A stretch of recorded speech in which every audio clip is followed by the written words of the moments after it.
ওসমান হাদির যে ভাই আছে ওমর, তার সাথে কথা বলেছি।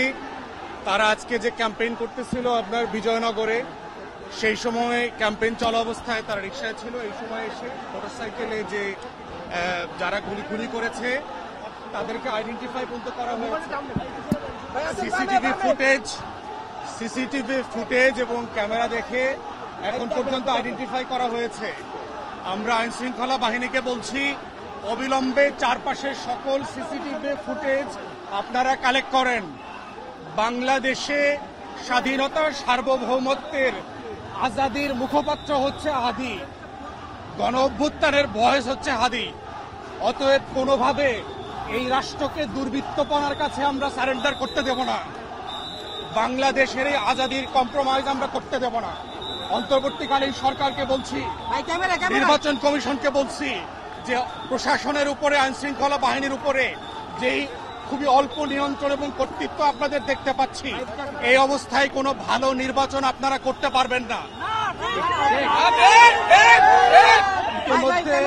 ইতিমধ্যে আমরা দেখেছি যে এস আলম হাসিনা মিলে বাংলাদেশে যে অরাজকতার প্ল্যান করেছে, তারা বাংলাদেশের জাতীয়তাবাদী দিল্লির আধিপত্যবাদের বিরুদ্ধে যারা কথা বলছে, ইমিডিয়েটলি গ্রেফতার করা জরুরি হয়ে গেছে।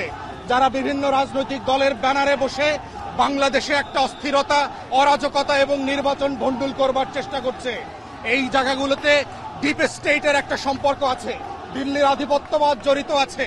যারা রাজনৈতিক প্রতিদ্বন্দ্বী আছে, নির্বাচনে হেরে যাবার সম্ভাবনা দেখতে পাচ্ছে, তরুণদের থেকে ডিসকানেক্ট হয়ে গেছে, তারাও ভয় আছে।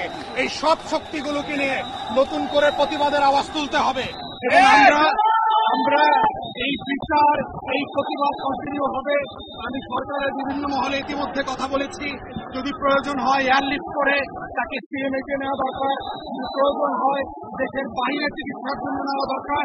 যারা সাক্ষী আছেন, যারা ঘটনা দেখেছেন, তারা ইতিমধ্যে নিরাপত্তাহীনতায় ভুগছেন, তাদের নিরাপত্তার ব্যবস্থা করতে হবে। আইন শৃঙ্খলা বাহিনীকে আমরা বলছি, আপনারা ভিজিল্যান্ট থাকেন। অন্তর্বর্তীকালীন সরকারের যে কোনো ডিসাইসিভ অ্যাকশনের পক্ষে যেন আমরা থাকেন। আমরা দেশবাসীর কাছে দোয়া চাই, সবার জন্য দোয়া চাই, আমাদের সবার জন্য দোয়া চাই।